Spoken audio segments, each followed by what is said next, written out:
আমাদের সম্পর্ক যদি অপরাধ হয় তাহলে তো অপরাধটা আমরা দুজনেই করেছি। তাহলে দুজনের শাস্তি আলাদা কেন? আপনার জন্য সুসজ্জিত ঘর, সাজগোজ করা বউ, আর আমার জন্য নোংরা গুদাম ঘর আর হাহাকার।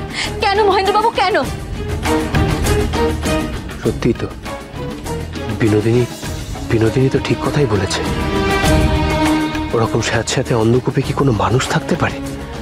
না না, এ যে অন্যায়, এ হতে দেওয়া যায় না। মা কাকিমার সাথে কথা বলে এর একটা বিহিত করতেই হবে। বাবা মঈন, তোর সঙ্গে আমার দুটো কথা ছিল বাবা। ছোট কাকিমা, তুমি এসেছো, খুব ভালো হয়েছে, বিশেষ করে খুব ভালো হয়েছে। তোমাকে যে এখনই খুব দরকার। আসলে একটা খুব গুরুত্বপূর্ণ বিষয় তোমার সঙ্গে আলোচনা করার আছে। আমার সাথে গুরুতর বিষয়? বাবা মঈন, আমি তো এবারই ছাই ফেলতে ভাঙা কুলো বাবা। আমার সাথে তুই আর কি গুরুতর বিষয়ে আলোচনা করবি বল দেখি? ছোট কাকিমা, এসব কথা কেন বলছো? তুমি ছাই ফেলতে ভাঙা কুলো হতে যাবে কেন? তুমি সম্পর্কে আমার ছোট কাকিমা, তুমি এই বাড়ির, এই সংসারের একজন সদস্য। তাই এই বাড়ির ভালো মন্দ, ন্যায় অন্যায় এসব তোমার সঙ্গে আলোচনা করতে হবে বই কি। ও বাবা, মঈন যে আজ এত তোল্লাই দিয়ে কথা কইছে, বলি ব্যাপারখানা কি? বলছি গুরুতর কিছু ঘটে গেছে বুঝি বাবা? সত্যি কথা বলতে কি ছোট কাকিমা, ব্যাপারটা বেশ গুরুতর। তুমি তো আমার ওই ক্যামেরাটা দেখেছিলে, ওটা খুব শখ করে কিনেছিলাম, আর খুব শখ করে বাড়ির সকলের ছবি তুলছিলাম ওটা দিয়ে। ওই আর কি, আশার সইয়ের কটা ছবি তুলেছিলাম, কিন্তু সেগুলো মা কাকিমার ঠিক পছন্দ হয়নি। তুমি তো জানো ওনারা কেমন পুরোনো দিনের লোক, তাই ওনারা খুব রেগে গিয়েছেন আর কি। আর ওনারা সিদ্ধান্ত নিয়েছেন যে আশার সইকে বাড়ি থেকে বের করে দেবে। কিন্তু তুমি বলো, ছবি তোলা যদি দোষ হয়ে থাকে, তাহলে সেই দোষ তো আশার সই একা করেনি, সেই দোষ তো আমিও করেছি। সেই জন্য আমিও ওনাদের জানিয়ে এসেছি।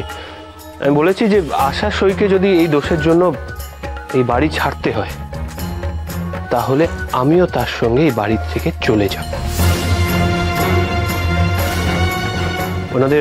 ওনাদের বলে এসেছি সিদ্ধান্ত নিয়ে আমাকে জানাতে। হায় হায় গো, এ কি কলিকাল পড়লো! এ ছেলে তো দেখছি লজ্জা শরমের মাথাকে নিজের কুকর্মের কথা নিজেই ঢাড়া পিটিয়ে বলছে।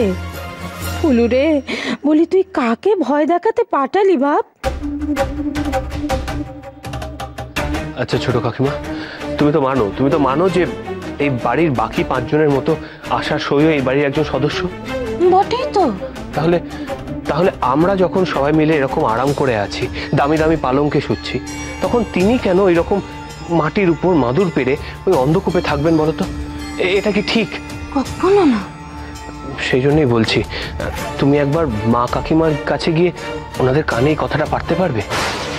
ওনারা যে কি সিদ্ধান্ত নিয়েছেন সেটা আমার জানাটা খুব দরকার।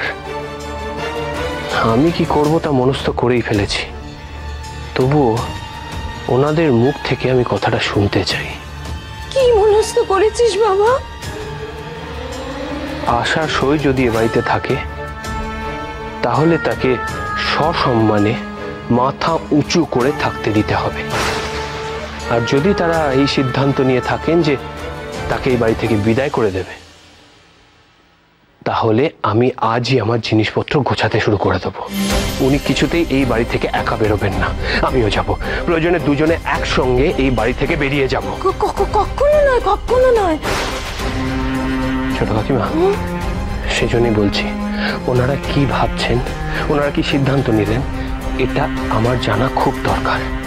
তুমি একটু ওনাদের কাছে গিয়ে কথাটা তুলবে? তুলবো। বেশ, আমি তাহলে এখন আসি, কেমন?